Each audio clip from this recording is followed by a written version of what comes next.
नमस्कार साथियों, आप सभी का स्वागत अभिनंदन ऑफिसर्स एकेडमी के इस लोकप्रिय चैनल पर। और जैसा कि आपको दिख भी रहा है, 15 मिनट शो है, टू द पॉइंट बात होगी। भारतीय संविधान सभा के विषय में बात होगी।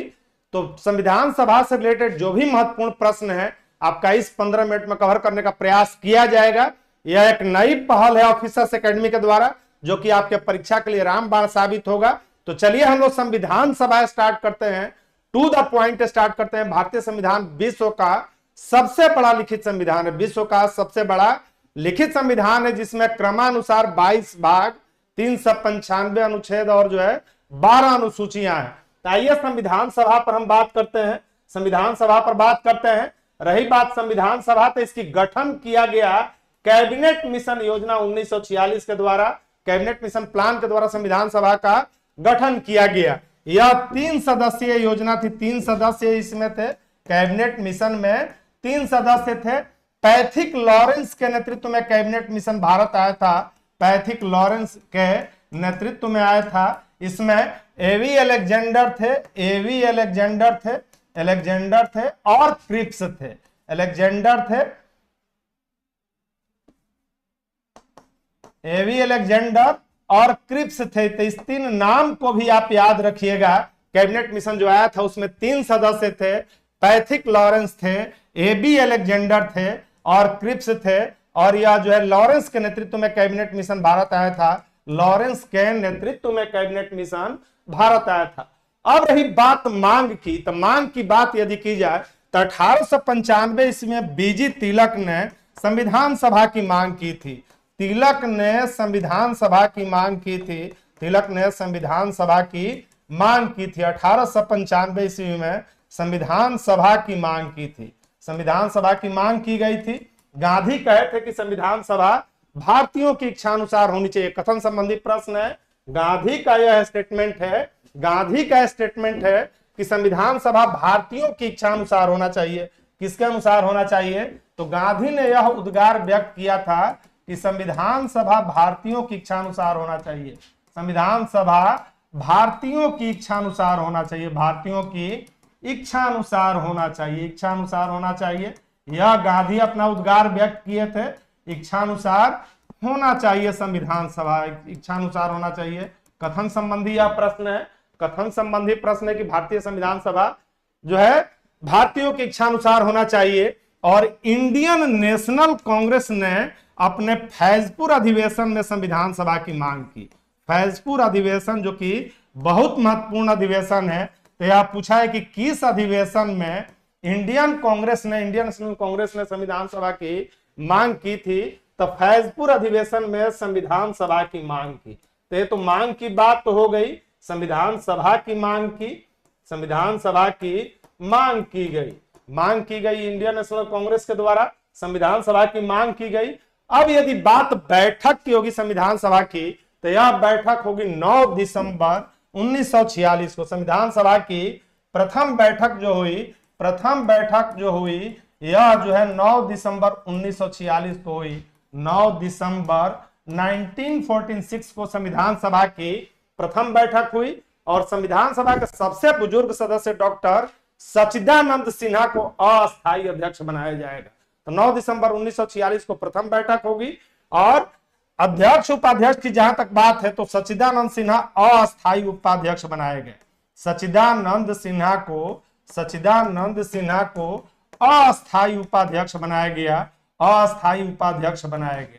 इन्होंने ही बैठक की अध्यक्षता की, अस्थायी उपाध्यक्ष बनाया गया, अस्थायी अध्यक्ष बनाया गया, अध्यक्ष बनाया गया। और तब 11 दिसंबर 1946 को डॉक्टर राजेंद्र प्रसाद को संविधान सभा का अस्थायी अध्यक्ष बनाया गया।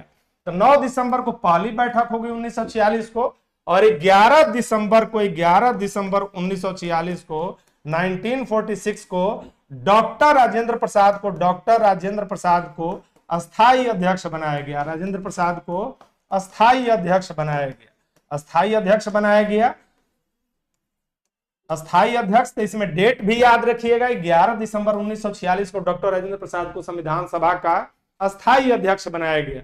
उपाध्यक्ष की यदि बात की जाए, तो एच.सी. मुखर्जी को संविधान सभा का उपाध्यक्ष बनाया गया और बी.टी. कृष्णमाचारी को 2 उपाध्यक्ष इसमें थे, 2 उपाध्यक्ष इसमें थे।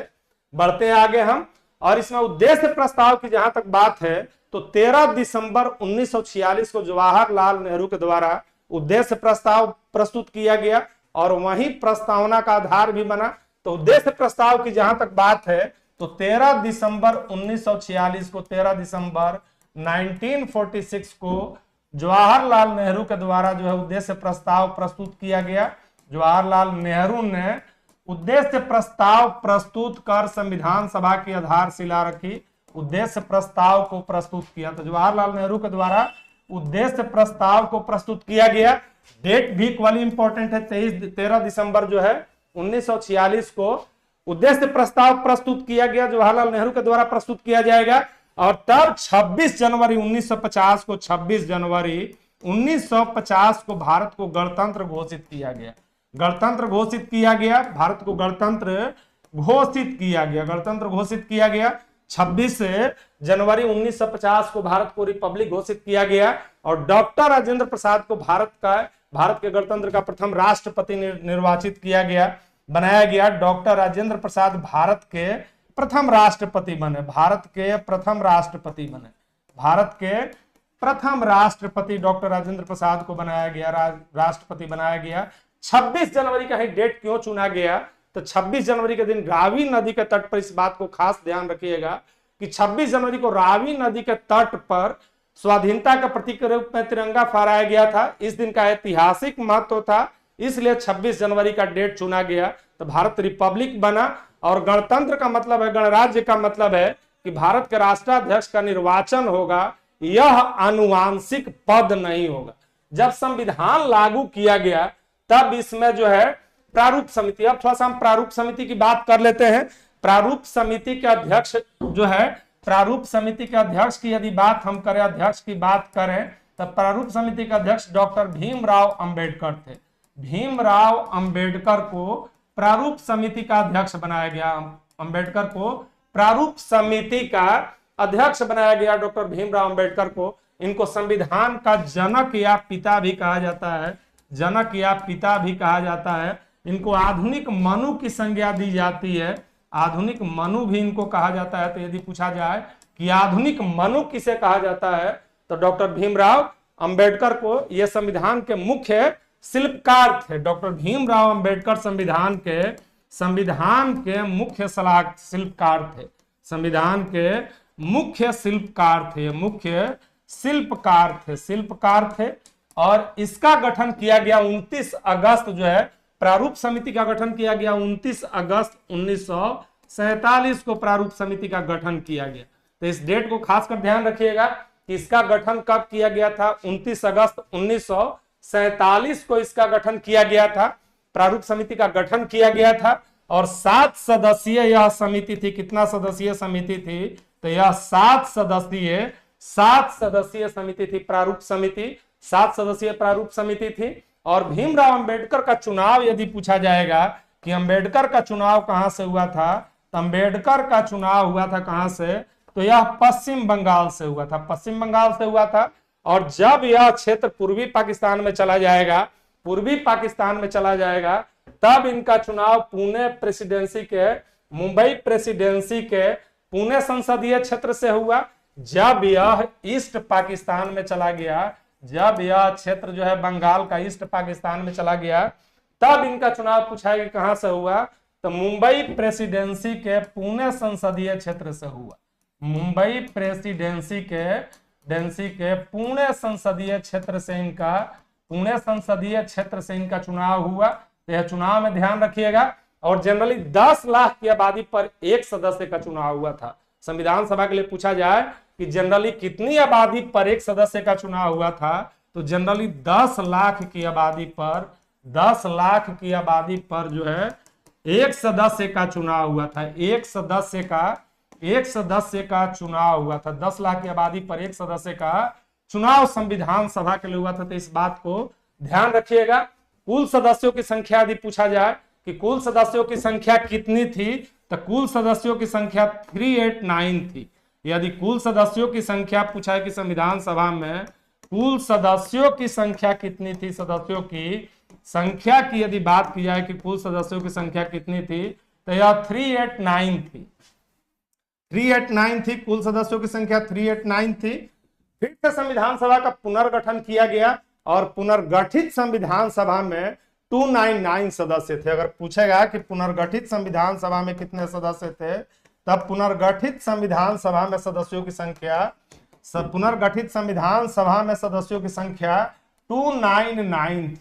299 थी। इसमें पूछा सकता है कि महिला सदस्यों की संख्या कितनी थी? महिला सदस्यों की संख्या संविधान सभा में 15 थी। महिला सदस्यों की संख्या यदि पूछा जाए कि महिला सदस्यों की संख्या इसमें कितनी थी, तो महिला सदस्यों की संख्या इसमें 15 थी। महिला सदस्यों की संख्या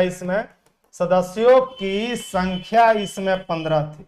संख्या इसमें कितनी थी? तो महिला सदस्यों की संख्या 15 थी। यदि प्रतीक पूछा जाए कि संविधान सभा का प्रतीक क्या था, तो संविधान सभा का प्रतीक हाथी था।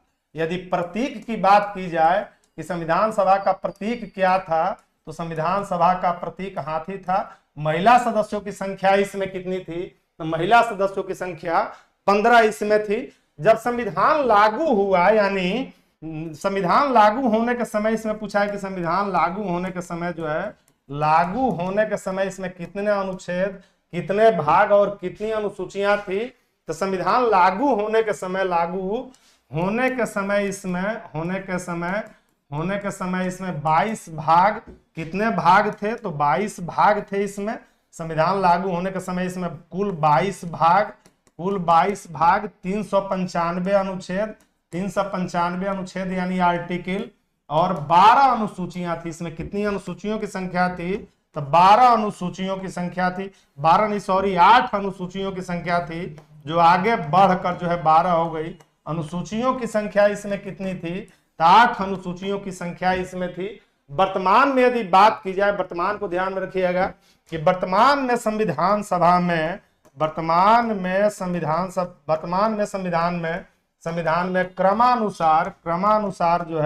क्रमानुसार कुल 22 भाग, कुल कितने भाग हैं? 22 भाग हैं। 395 अनुच्छेद हैं, 395 अनुच्छेद हैं, और 12 अनुसूचियां इसमें, 12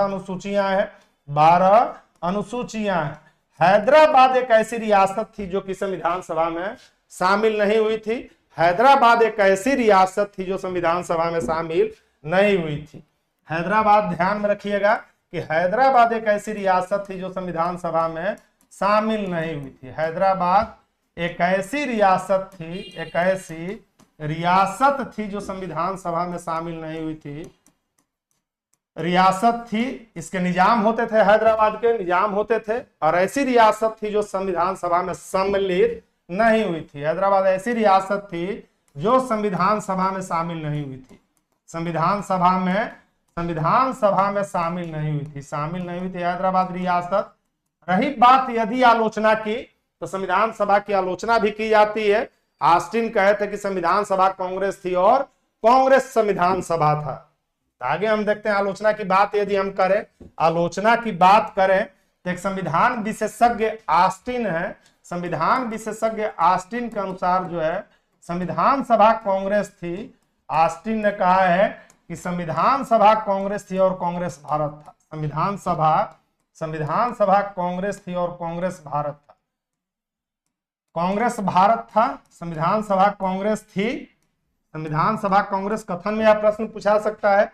संविधान विशेषज्ञ ऑस्टिन ने कहा है कि संविधान सभा कांग्रेस थी और कांग्रेस भारत था, और कांग्रेस भारत था। चर्चिल ने कहा था कि संविधान सभा भारत के एक बड़े समुदाय का प्रतिनिधित्व करती है। ब्रिटेन के बहुत महत्वपूर्ण चर्चित नेता है चर्चिल। सेकेंड वर्ल्ड वार के समय वही ब्रिटेन के पीएम थे। तो चर्चिल के अनुसार जो है, चर्चिल का भी कथन याद रखिएगा, विंस्टन चर्चिल का कथन जो है कि यह संविधान सभा बड़े समुदाय का प्रतिनिधित्व करती थी। संविधान सभा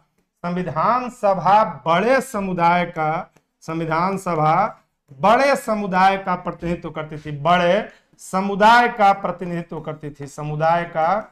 बड़े समुदाय का प्रतिनिधित्व करती थी। तो यह आलोचना भी किया जाता है।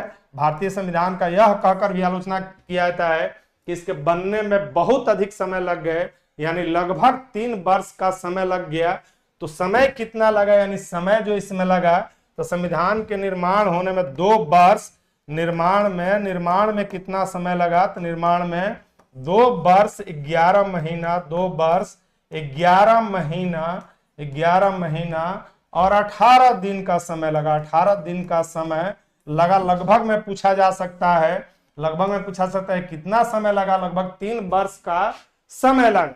भारत का संविधान विश्व का सबसे बृहद संविधान है, यानी यह विश्व का सबसे बड़ा लिखित संविधान है। भारत का संविधान विश्व का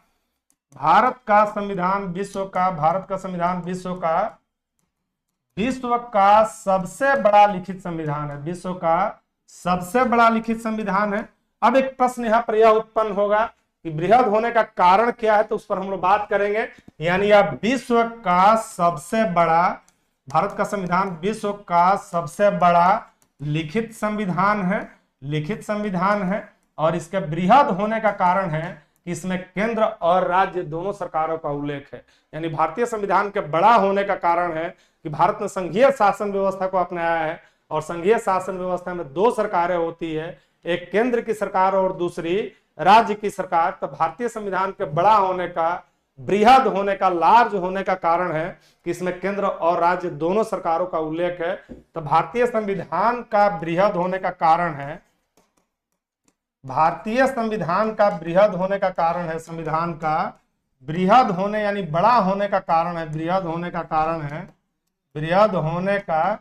कारण इसमें है, बृहद होने का कारण है कि इसमें केंद्र और राज्य दोनों सरकारों का उल्लेख है। यानी भारत ने संघात्मक शासन व्यवस्था को अपनाया है। तो भारतीय संविधान का बृहद होने का कारण है कि इसमें केंद्र और राज्य दोनों सरकारों का उल्लेख है। इसमें केंद्र एवं राज्य दोनों सरकारों का उल्लेख है, केंद्र एवं राज्य दोनों सरकारों का उल्लेख है, दोनों सरकारों का उल्लेख किया गया है, तो इसलिए यह बड़ा संविधान हो गया है। प्रतीक यदि पूछा जाए कि भारतीय संविधान का प्रतीक क्या है, तो भारतीय संविधान का प्रतीक हाथी है। यदि पूछा जाए कि भारतीय संविधान का प्रतीक क्या है, तो भारतीय संविधान का प्रतीक जो है हाथी था। संविधान सभा का प्रतीक क्या है, तो प्रतीक की यदि बात की जाए तो प्रतीक इसका हाथी है। प्रतीक क्या है, तो प्रतीक इसका हाथी है। तो आज हम लोग बात किए संविधान सभा पर, महत्वपूर्ण, चूंकि समय निर्धारित समय में इस जो है चैप्टर को हमको देखना था, तो मुख्य बिंदुओं पर ही बात किया गया, मुख्य बिंदुओं पर बात किया, जो कि आपके परीक्षा के लिए अति महत्वपूर्ण साबित होगा। ध्यान रखना कि इसका गठन हुआ था कैबिनेट मिशन योजना के अनुसार, जो है 10 लाख की आबादी पर, एक बार पुनः रिकैप कर लीजिए कि 10 लाख की आबादी पर एक सदस्य का चुनाव किया गया था। संविधान सभा में 3 सदस्य थे। लॉरेंस के नेतृत्व में संविधान कैबिनेट मिशन भारत आया था। इसके तहत जो है संविधान सभा का गठन किया गया था। तो मिलते हैं हम लोग अगले दिन अति महत्वपूर्ण टॉपिक के साथ, उसके संदर्भ विश्लेषण के साथ। तब तक स्वस्थ रहिए, प्रसन्न रहिए। बहुत बहुत धन्यवाद। Thank you.